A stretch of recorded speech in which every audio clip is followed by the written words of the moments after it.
আসসালামু আলাইকুম and hello everyone, তোমরা সবাই কেমন আছো? আজকে নিয়ে আসলাম একটা ব্লগ। আজকে রান্না করব পাবদা মাছ। এই তো মাছগুলোকে প্রথমে ধুয়ে পরিষ্কার করে নিলাম। এখন এর ভিতরে দিয়ে দিব হলুদ, মরিচ, লবণ আর 1 চা চামচ রান্নার রেগুলার তেল। তেলটা এভাবে মেখে নিলে মাছটা ভাজা করার সময় ভেঙে যাবে না আর তেলও গায়ে ছিটকা আসবে না। এই তো আমার মাখানো হয়ে গেছে। এখন চুলায় প্যান বসিয়ে দিলাম, এর ভিতরে তেল দিয়ে দিলাম। তেলটা গরম হয়ে আসতে সবগুলো মাছ দিয়ে দেব।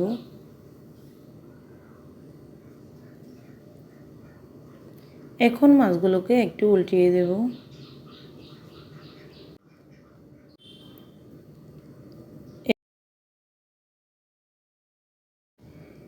এখন মাছগুলো উঠিয়ে নেব একে একে।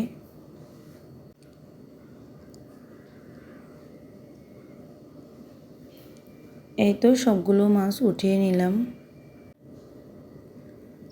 ভাজা করা তেলের ভিতরে দিয়ে দিলাম পরিমাণ মতো পেঁয়াজ কুচি। পেঁয়াজটাকে একটু নেড়ে ছেড়ে নেব তেলের উপরে। পেঁয়াজটা নরম হয়ে আসতে দিয়ে দিব পরিমাণ মতো রসুন বাটা। রসুনটাকেও একটু ভেজে নেব পেঁয়াজের সাথে, যেন রসুনের কাঁচা গন্ধটা না থাকে। এখন দিয়ে দিব পরিমাণ মতো হলুদ গুঁড়া, মরিচ,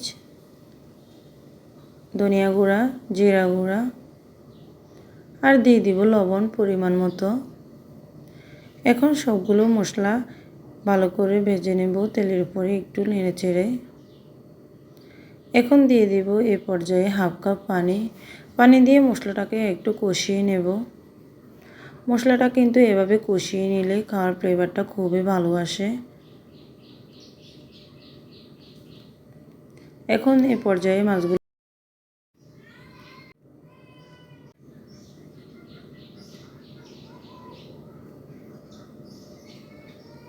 এভাবে মাছগুলো একটু কষিয়ে নেব।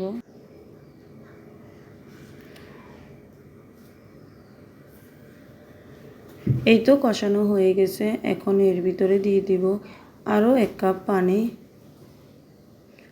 এই তো পানি দিয়ে এখন আবারও ভালো করে কষিয়ে নেব। এই পর্যায়ে এখন দিয়ে দিলাম 2টা কাঁচা লঙ্কা।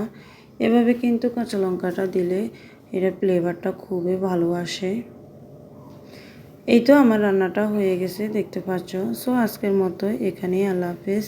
আর যারা আমার ভিডিওটা দেখতেছো অবশ্যই আমার চ্যানেলটা সাবস্ক্রাইব করে দিবা। Thanks for watching. আল্লাহ হাফেজ সবাইকে।